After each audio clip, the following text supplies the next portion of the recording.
They can also just go for a Benedetta here. That works. It's another physical damage dealer for Falcon to pick up. But then again, it could be banned out by S11. If you're just S11, just double down or triple down on the XP lane, knowing that you already have the Yuzhong, you have that secured. Just deny anything that Falcon will have as comfort. Now, the interesting idea for Falcon is that they went for the higher pick instead of an XP laner, knowing that this is the only laner that can easily go up against the carry, or at least even up or square up against the carry in the laning stage. You still have to supplement it with a frontliner. So I think that this will be a choice of a Grok perhaps, or like you said, a Martis for the side of Falcon Esports. Not gonna be surprised if that will be the choice. Like you pick that up in the XP lane as a tanky frontliner. I'm wondering too, right, if we see them actually lock in that Grok. We've seen Grok placed in the XP lane so much, whether it's with the Weapon Mastery or the high-end dry emblem here. So, but still, you're kind of in that position where, you know, how do we play around this? There's the Martis pick, like you were just calling out, Mirko. Great option. We actually saw how tanky and durability it could be in the last match, and how that can be I mean, it's crucial for teams that play this Martis in the jungle, because objectively now you've got to match that if you're S11 Gaming. Now the thing is if they actually put pressure on this Harith pick specifically, you've got great burst potential, and if you can shut that down and allow, again, carry to really shine in this game, you're going to set yourself up for success for S11 Gaming. These last two picks, though, very crucial here for them, Wolf. You have to have a frontliner too. Aside from the Kadita, you need something like a Grok deck to control. It's great actually against the Harry if you think about it, but you give away the Wall Charge to the Valentina, but it's a choice that you have to make. Or maybe a Lolita, in fact, for S11 to kind of answer this. Well, wow! They take your suggestion and they say no. I love it though. Selena, I have not seen this in a very long time. Debut for Selena at M4. Exactly. I'm wondering, right, is this really the game plan here? Selena and Kadita. And I mean, even looking at the players' reactions, right? I mean, I'm not sure 100% how they're feeling about it, but this is something new, obviously, and it's also, it can be deadly here, especially you're talking about pick-off potential. And the last pick for Falcon Esports is going to be this Ling here. How are we feeling about this, guys? It's a Martis XP lane for Falcon, so that's just a solid matchup again, right? Yu Zhong, sure, out-sustains him, but if he can get out of the Furious Knife that easily and can get trades down and all-ins down the way he does, hey, I think Martis actually takes it. Unfortunately, the Ling is so much of a gamble, at least for Falcon. But we know that they can really profit with this. Why did they say that it's a gamble? There's so much crowd control on the opposite side. You have the Selena arrow, surely you can dodge that, but knowing that there could be other setups. Two petrifies? Two petrifies. The Kadita and the Yuzhong, and then eventually the Pakita with the knockups. That can be followed up with the Selena arrow. There's so much control that can come out of S11. That's kind of makes this Ling a little bit scary, but this is Falcon, dude. It's Falcon, dude. Falcon, dude. All right. Well, we've seen both team compositions, and it's a do-or-die situation for S11 Gaming. Match point for Falcon Esports. Who takes game number 2? If it's anything like day one, again, 2-0 all across the board. Falcon, are they going to be able to do it? Or will S11 break that curse here? Technically, the Paquito was also at a 100% win rate. And Jotun was the one who played it yesterday, too. Yeah, and I think, I mean, in terms of just the Paquito alone, being in the jungle specifically, this is something we don't see too often, right? I mean, usually it's in that side lane, but still running the high and dry here, that burst potential, that snowball potential is really good, especially when you're pairing it with a Selena pick here. You can already see even Ken going to be the focus, but gets out of there fine. Still, though, your pick-off potential with a Selena, with Chan here, is huge if he can land those Abyssal arrows. Yeah. You can see the vertical jungling coming out from Falcon's jungler Ken. After going for his purple buff, he went to the opposing Grammar.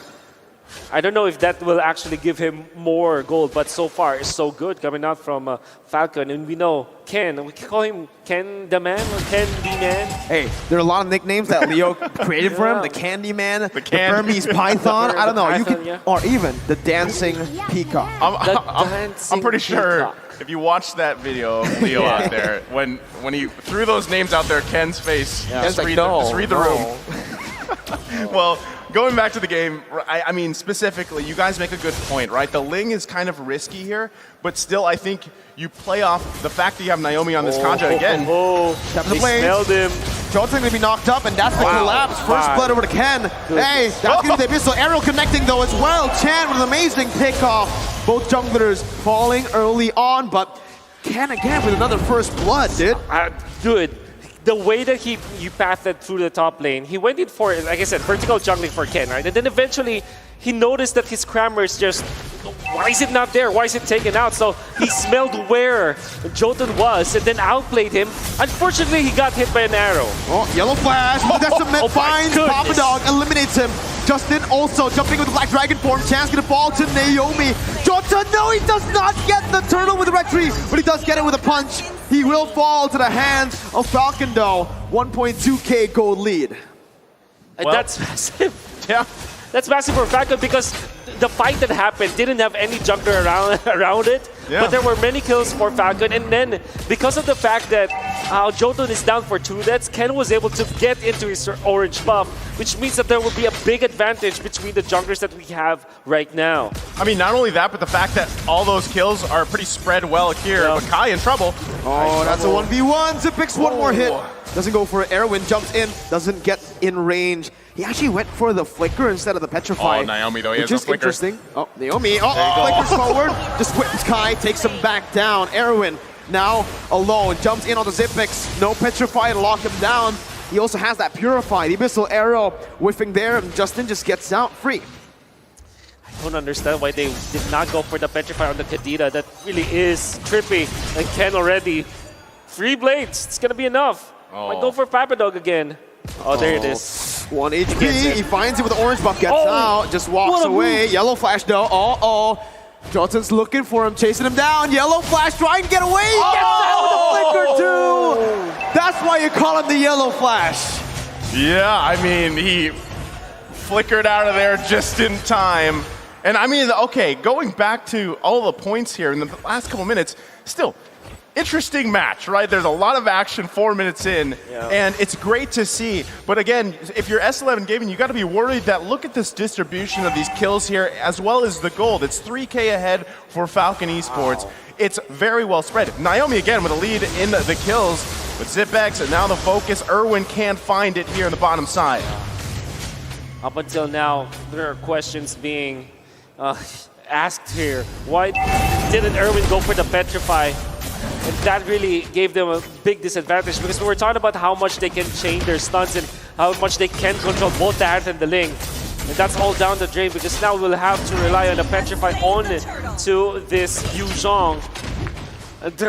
You can see them just really struggle against Falcon's aggression because everybody's just outplaying each other. Yellow Flash is outplaying his lane matchup.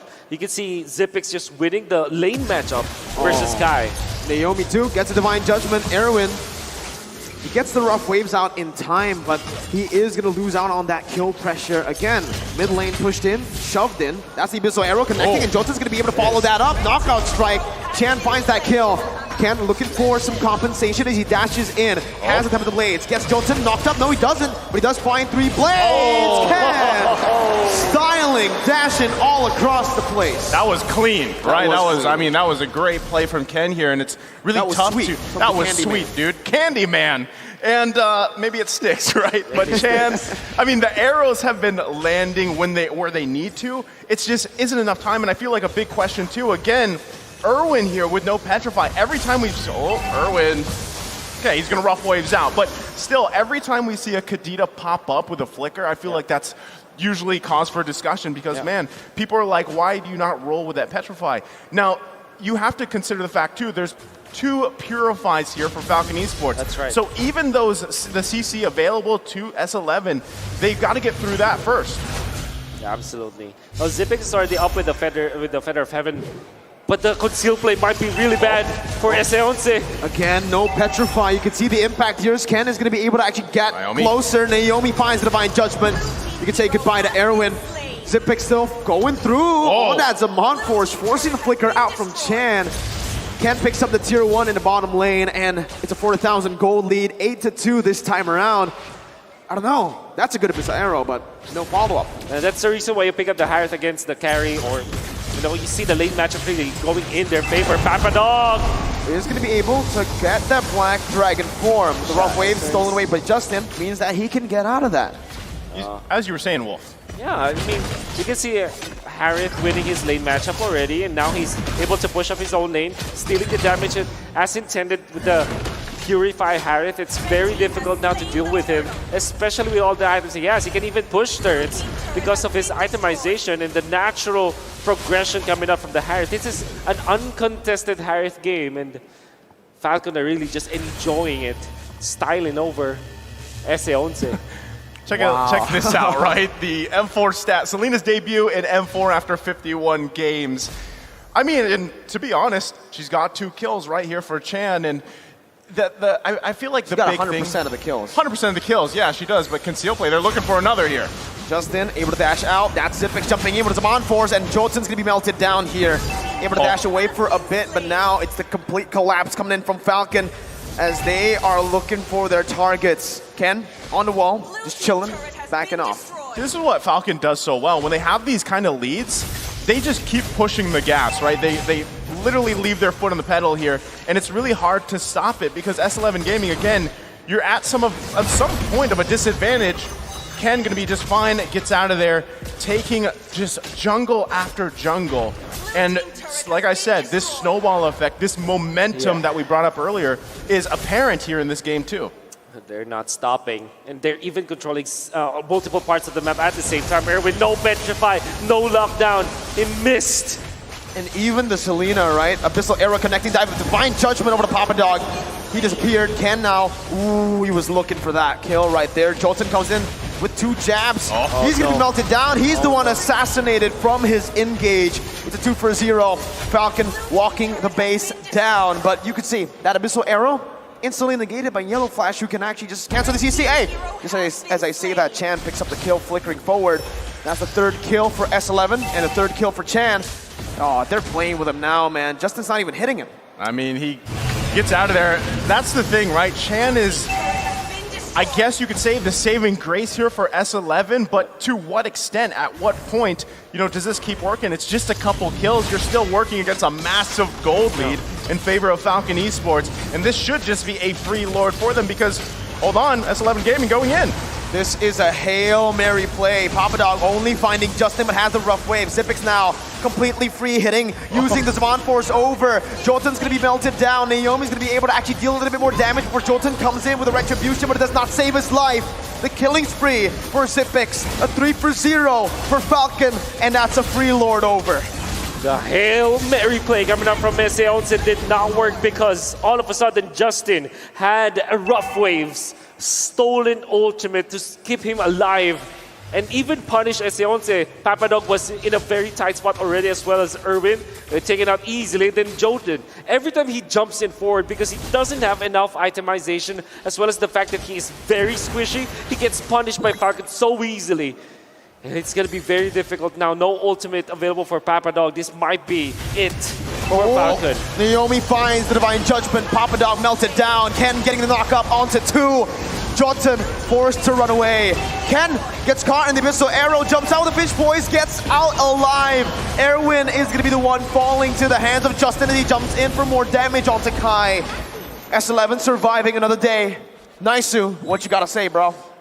I mean, 10.5 minutes in, base half health here. That could have been an end game there, but still, Falcon Esports pressing this situation here. They do want to end this before it gets too late. They've got a massive lead. They're going to be working on these inhibitor turrets. They still got the top one. And S11 Gaming, they've got to defend here the best they can with the tools that they have. Man, they took 2 base turrets down with the passive still intact. It's meant to clear out waves. It's meant to prevent these 10-minute ends. But Falcon, with their 13,000 gold lead, are going to look for the end here with the mid-wave. Papadog with Black Dragon form, zoning Falcon away, but he's going to be melted down. What? How? Now you see him, now you don't. What the heck? Disappearing from the map. That's Jotun 2. 3 members, 4 members, everyone just falling left and right. Tan able to find the Abyssal Arrow, but Yellow Flash is a bit too tanky. Falcon do not want to end. Ken wants to chase. Finally, they go in for the end, and it's a clean sweep. 15,000 gold lead. No chance for S11 to come back from that. Falcon did not let go of the grip. They tightened it every single second that follows. They went in to control the map after their early spike, simultaneously pushing the waves, not giving any free kills to the side of S11. And all of the choices that the Argentinian squad made from the draft to the battle spell to the first few rotations did not work against the titanic team that we know of Falcon. I mean, there we go. Both teams showing the respect here. Unfortunately for S11 Gaming, they are going to be knocked out of the M4 tournament here.